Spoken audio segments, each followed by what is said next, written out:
Bismillahirrahmanirrahim.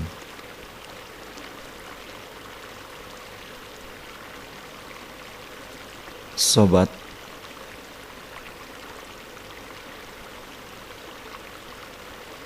bicara tentang Rasulullah Sallallahu Alaihi Wasallam seperti membicarakan berlian mutiara yang takkan pernah habis untuk dipuji. Tidak hanya keindahannya, tapi memang nilainya yang tak bisa lagi ditakar dengan kata-kata. Kali ini sobatku, saya akan berbicara banyak tentang akhlak seorang manusia sempurna pilihan Allah. Beliaulah Rasulullah Sallallahu Alaihi Wasallam. Tema hari ini adalah bagaimana akhlak Rasulullah menolak kejahatan dengan kebaikan. Sobatku, Rasulullah Sallallahu Alaihi Wasallam adalah sosok pribadi yang dalam perilaku kesehariannya selalu mencerminkan akhlak karimah. Cerita berikut ini adalah sebuah realitas kehidupan Rasulullah yang dapat menjadi renungan kita semuanya dan dapat kita jadikan sebagai suri tauladan.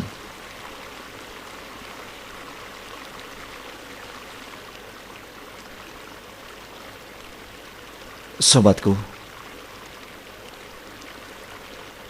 tatkala seorang pandir Quraisy mencegat Rasulullah di tengah jalan, lalu menyiramkan tanah di atas kepala beliau, Nabi Muhammad Sallallahu Alaihi Wasallam diam menahan pedih, kemudian pulang ke rumah dengan tanah yang masih menempel di kepala.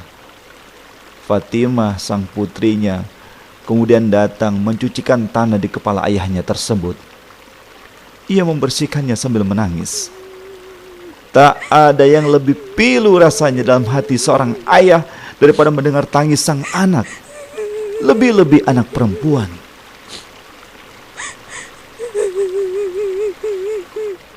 Setitik-titik air mata kepedihan yang mengalir dari kelopak mata seorang putri adalah sepercik api yang membakar jantung. Beliau pun tak kuasa menahan getir, lalu menangis terseduh-seduh di sisi sang putri. Juga secercah duka yang menyelinap ke dalam hati adalah rintihan jiwa yang terasa mencekik leher dan hampir pula menyuluti emosinya untuk membalas. Tetapi Rasulullah Sallallahu Alaihi Wasallam adalah seorang yang sabar dan pemaaf. Lalu, apakah yang beliau lakukan dengan tangis putrinya yang baru saja kehilangan sang ibu tercinta itu? Rasulullah Muhammad Sallallahu Alaihi Wasallam hanya bisa menghadapkan jiwanya kepada Allah Subhanahu wa Ta'ala, seraya memohon dikuatkan batinnya untuk menerima perlakuan keji itu. Jangan menangis, anakku, ucap sang ayah kepada putrinya yang sedang berlinang air mata. Tuhan akan melindungi ayahmu. Inilah sobatku, inilah akhlak cantik yang telah diperlihatkan oleh Rasul kepada kita semua. Menolak kejahatan dengan kebaikan. Meskipun ajaran agama memberikan kesempatan pada Rasul yang telah diperlakukan secara tidak manusiawi, secara jolim, untuk mengadakan perlawanan demi membela diri, bahkan apabila mau bisa membalas. Namun Rasulullah memilih sabar dan memaafkan perbuatan keji tersebut. Sungguh luar biasa. Membalas kejahatan dengan kejahatan yang sama, pada hakikatnya tidak dikenakan sanksi dosa. Karena dosa itu hanya berlaku bagi orang-orang yang berbuat aniaya, berbuat zalim, tanpa berpijak pada logika kebenaran.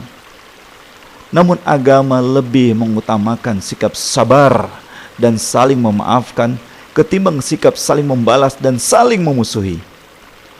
Kejahatan hendak dibalas dengan kejahatan. Tentulah bukan sebuah pilihan yang baik bagi responsibility moral sebuah agama.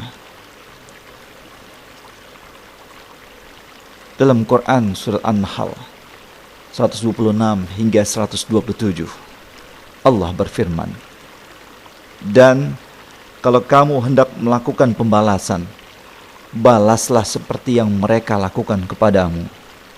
Tetapi kalau kamu bersabar, maka kesabaranmu itu lebih baik bagimu. Dan hendaklah kamu tabahkan hatimu karena berpegang kepada pertolongan Allah.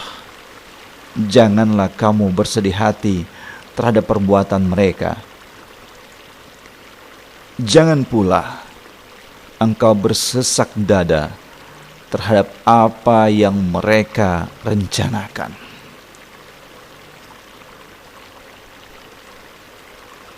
Sobatku, sejarah tak akan mampu mengingkari betapa indahnya akhlak dan budi pekerti Rasulullah tercinta. Sayyidina Muhammad sallallahu alaihi wasallam hingga salah seorang istri beliau, Sayyidatina Aisyah radhiyallahu anha, mengatakan bahwa akhlak Rasulullah adalah Al-Quran. Tidak satu perkataan Rasulullah merupakan implementasi dari hawa nafsu beliau, melainkan adalah berasal dari wahyu ilahi. Begitu halus dan lembutnya perilaku seharian beliau. Rasulullah Shallallahu Alaihi Wasallam adalah sosok yang mandiri dengan sifat tawadu yang tiada tandingannya. Lihatlah, beliau pernah menjahit sendiri pakaiannya yang koyak tanpa harus menyuruh istrinya. Dalam berkeluarga, beliau adalah seorang yang ringan tangan dan tidak segan-segan untuk membantu pekerjaan istrinya di dapur. Selain itu dikisahkan bahwa beliau tiada merasa canggung makan di samping seorang tua yang penuh kudis, kotor lagi miskin. Beliau adalah seorang yang paling sabar, di mana ketika itu pernah kain beliau ditarik oleh seorang badui hingga membekas merah di lehernya. Namun beliau hanya diam dan tidak marah. Masih ada lagi sahabat, masih ada lagi sobat. Dalam satu riwayat dikisahkan bahwa ketika beliau mengimami sholat berjamaah, para sahabat mendapati seolah-olah setiap kali beliau berpindah rukun terasa susah sekali dan terdengar bunyi yang aneh. Selepas sholat, salah seorang sahabat, Sayyidina Umar bin Khattab radhiyallahu anhu, bertanya, "Ya Rasulullah, kami melihat seolah-olah baginda menanggung penderitaan yang amat berat. Sedang sakitkah engkau ya Rasulullah?" "Tidak ya Umar, alhamdulillah aku sehat dan segar," jawab Rasulullah. Kemudian Sayyidina Umar mendesak dengan penuh cemas, "Ya Rasulullah, mengapa setiap kali baginda menggerakkan tubuh, kami mendengar seolah-olah sendi-sendi tubuh baginda saling bergesekan? Kami yakin baginda sedang sakit." Akhirnya Rasulullah Shallallahu Alaihi Wasallam pun mengangkat jubahnya. Para sahabat pun terkejut ketika mendapati perut Rasulullah Shallallahu Alaihi Wasallam yang kempis tengah dililit oleh sehelai kain yang berisi batu kerikil sebagai penahan rasa lapar.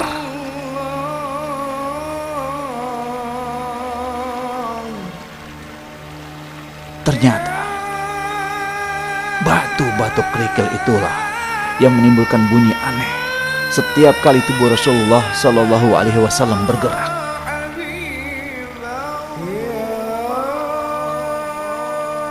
Para sahabat pun berkata, "Ya Rasulullah, Adakah bila baginda menyatakan lapar dan tidak punya makanan, kami tidak akan mendapatkannya untuk Tuhan? Baginda Rasulullah Shallallahu Alaihi Wasallam pun menjawab dengan lembut, tidak para sahabatku, aku tahu apapun akan kalian korbankan demi Rasulullah. Tetapi apa jawabanku nanti di hadapan Allah apabila aku sebagai pemimpin menjadi beban bagi umatnya? Biarlah rasa lapar ini sebagai hadiah dari Allah buatku, agar kelak umatku tak ada yang kelaparan di dunia ini, lebih-lebih di akhirat nanti. Ya Rasulullah, ya Habiballah, Muhammad ibni Abdillah, Muhammad ibni Abdillah, Muhammad ibni Abdillah, Muhammad ibni Abdillah.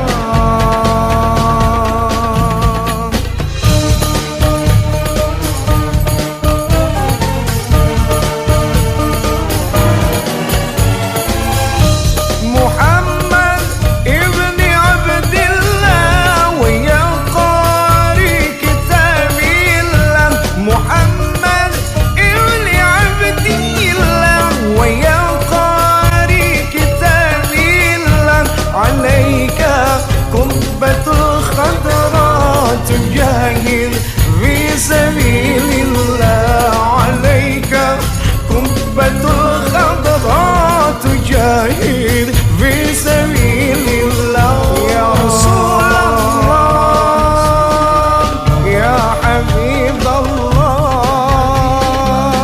يا رسول الله، يا حبيب الله، محمد ابن عبد محمد ابن عبد الله، محمد ابن عبد الله، محمد ابن عبد الله.